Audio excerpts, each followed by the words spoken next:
sepatutnya menjadi tempat yang paling selamat untuk kanak-kanak. Tetapi tiba-tiba sekolah sudah tidak menjadi tempat yang selamat untuk kanak-kanak. Beberapa hari yang lepas, seorang pelajar tingkatan 3 dirobek bergilir oleh pelajar tingkatan 5 di sekolah. Dan saya nak sebut pada hari ini satu kejadian kematian pelajar berusia 10 tahun. Maklumat saya dapat, pelajar ini ditemui mati ataupun ditemui dalam keadaan tergantung dengan skaf pengakak digunakan sebagai tali gantung, dan skaf itu tergantung di penyangkut baju tanah tersebut. Menteri pun tak ada, timbalan Menteri Pendidikan pun tak ada. Apa yang akan dibuat lagi oleh Menteri? Adakah nak kata jangan kacau sekolah kami, jangan kacau murid kami?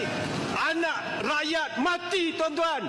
Murid mati di sekolah. Inikah kualiti pendidikan yang kita nak? Yang sudah tua dah.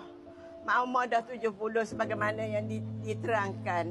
Tapi saya masih berjuang untuk anak saya.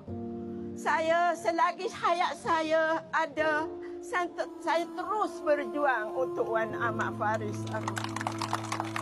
Saya harap saudari-saudari, puan-puan sekalian, berterusanlah bersama saya untuk menegakkan kebenaran untuk Wan Ahmad Faris.